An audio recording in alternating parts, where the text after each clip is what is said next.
décembre 2021, le président Emmanuel Macron a annoncé allouer un budget de 16 millions d'euros pour un institut de stimulation cérébrale à l'hôpital Sainte-Anne. Le docteur David Attali, chef de clinique du service, a déclaré aux Parisiens le 6 décembre 2021, je cite, « Cette technique permet aujourd'hui de guérir les 30% de patients en dépression sévère qui résistent aux différents traitements. Un courant de faible intensité est envoyé sur les tempes pendant une trentaine de secondes avec une anesthésie d'à peine 5 minutes. Ces ECT, pour électroconvulsivothérapie, comme la stimulation cérébrale profonde, SCP, restaurent la connexion du cerveau en stimulant les neurones qui se reconnectent entre eux. La stimulation cérébrale est alors une sorte de cure de jouvence du cerveau. » Fin de citation. Il semblerait que l'on soit loin de l'image qui a marqué ma génération, avec Vol au-dessus d'un nid de coucou, ou bien avant, avec un film formidable, Choc Corridor. Dans un article de Yves Edel et François Caroli, Histoire de l'électrochoc, des traitements électriques à la convulsivothérapie en psychiatrie, les auteurs rapportent que l'utilisation des électrochocs comme thérapie pour les patients schizophrènes date officiellement de 1938.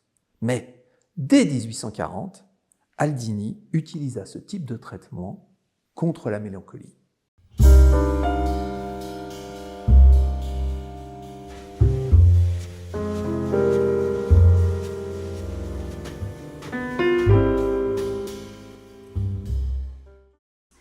Alors, peut-être qu'on peut commencer par comment cela fonctionne-t-il. Donc, vous l'avez dit, les ECT consistent à envoyer une stimulation cérébrale électrique dans le cerveau. La technique est ancienne, mais en même temps, elle a connu des évolutions puisqu'il y a eu des progrès en matière d'anesthésie, mais aussi des progrès qui concernent le type d'appareil utilisé, puisque maintenant, on n'emploie plus des appareils qui envoient un courant électrique sinusoïdal, mais des appareils qui envoient des ondes brèves pulsées, ce qui permet de réduire considérablement le temps d'exposition, on est à moins d'1 seconde maintenant, et par là de réduire les effets secondaires, notamment sur le plan cognitif. Ces évolutions ont permis aussi qu'on repère un petit peu mieux les mécanismes d'action des ECT, puisque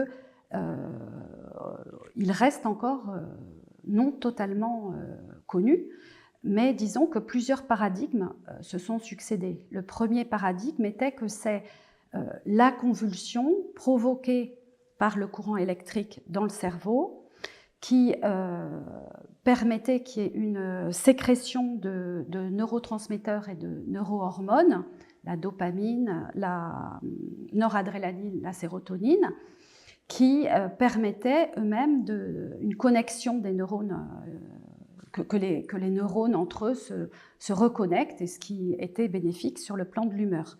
Aujourd'hui, c'est plutôt un deuxième paradigme pour lequel les experts semblent pencher, qui est que c'est plutôt l'activité anticonvulsivante qui provoquerait les bénéfices des ECT, au fond par le même mécanisme, c'est-à-dire la libération de neurohormones et de neurotransmetteurs.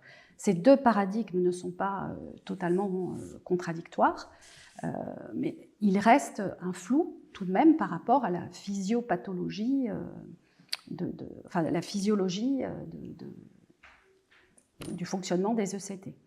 Alors, Olivier Véran, alors qu'il était ministre des Solidarités et de la Santé, a annoncé lors de son discours d'ouverture lors des grandes assises de la psychiatrie et de la santé mentale, la réforme du financement de la psychiatrie.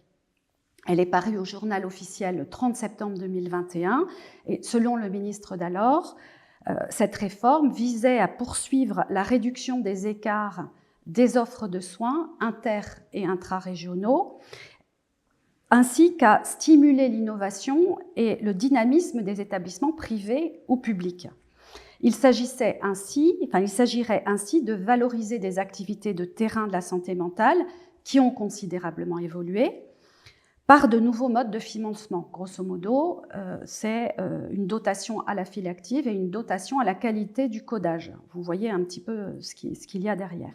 Un amendement au plan de financement de santé mentale reporte à 2022 cette réforme. La méthode des ECT, indéniablement, permet de traiter les dépressions les plus résistantes, les dépressions qui résistent au traitement antidépresseur, mais les scientifiques reconnaissent ne pas savoir très précisément, je vous le disais, comment les ECT fonctionnent. Du coup, ils réclament des centres experts pour affiner leurs recherches et leur méthodologie. À quoi répond l'annonce du président Macron? L'idée du centre expert, c'est à la fois d'affiner la recherche et de sécuriser les ECT avec des procédures qui répondent à un cahier des charges bien spécifique et une utilisation sécurisée par des équipes pluridisciplinaires formées. Vous voyez, ça va dans le sens de la spécialisation de plus en plus importante de la psychiatrie, comme il y a des centres experts bipolarité, des centres experts TDAH, etc. Ça va dans ce sens-là.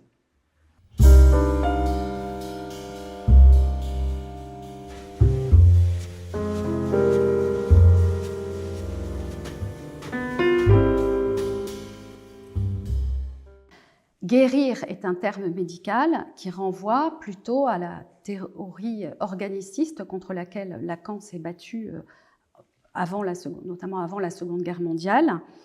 La maladie, là, on comprend qu'elle n'est pas entendue comme Canguilhem, par exemple, pour qui la maladie était une folle allure de la vie. C'est plutôt la maladie conçue du côté du déficit du système, du déficit de la fonction cérébrale. Par exemple, le phénomène de la folie, on le sépare de la signification de l'être, en général, c'est-à-dire on le sépare du langage pour l'homme. Il s'agit donc de guérir et de restaurer un organisme à la peine. Ce sont plutôt les principes de Jackson qui sont appliqués, c'est-à-dire les maladies mentales sont conçues comme des processus organiques et notamment cérébraux. Cure de Juvence, il me semble que c'est un mi-chemin entre la croyance et la com, la jeunesse étant un signifiant maître de notre époque.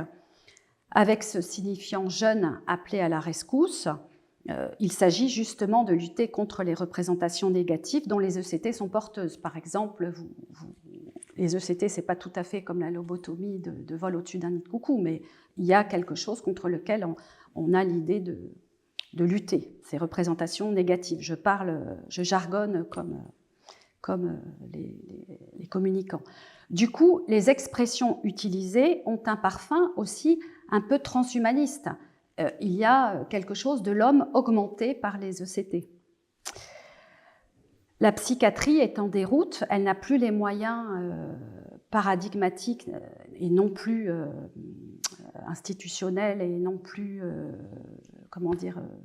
organisationnels d'écouter le sujet, non plus que la singularité de son mode de jouissance. Et disons que cette annonce ne permettra pas à la psychiatrie de sortir de l'ornière dans laquelle elle est tombée.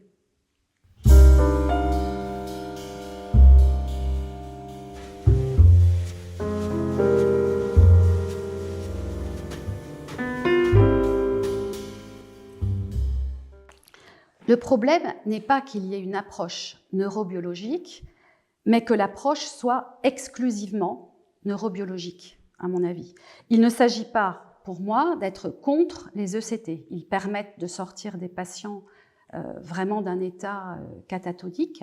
Et on sait très bien que des épisodes mélancoliques extrêmement sévères se traitent entre guillemets en plusieurs temps. C'est-à-dire qu'il y a un temps où il faut sortir vraiment de la dépression pour pouvoir parler. Et parfois, ce n'est pas à ce temps-là qu'on va aller rencontrer un analyste. Il faut d'abord le temps de sortir vraiment d'un moment, que le patient sorte de sa torpeur.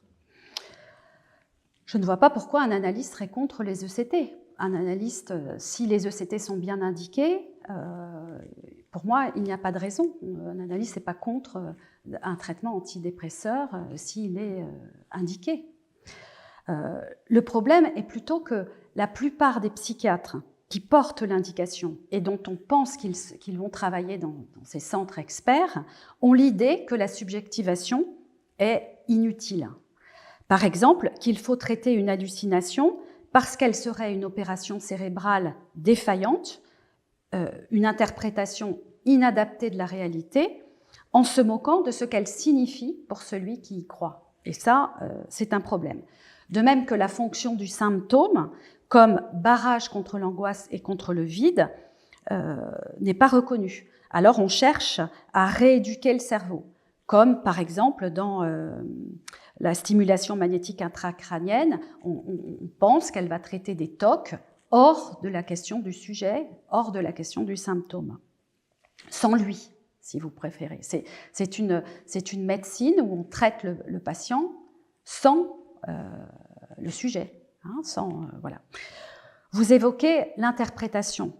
Les psychiatres travaillent de plus en plus sans même le concept de transfert, avec à l'hôpital, dans un certain nombre de services, des attachés de recherche clinique qui font remplir aux patients des questionnaires pour établir des diagnostics qui sont ensuite validés en staff par des médecins seniors et qui donnent l'idée à ce moment-là du traitement, qui donnent l'avis pour une prescription. Tout se passe donc sans la parole du patient, ou alors une parole qui est expurgée de son énonciation, et sans celle du psychiatre. Avec la disparition du concept de transfert, évidemment, il y a aussi celle de celui d'interprétation qui passe à la trappe avec celui du transfert. La place qui reste à la psychanalyse, eh bien, je dirais que c'est celle que le sujet prendra, ou pas.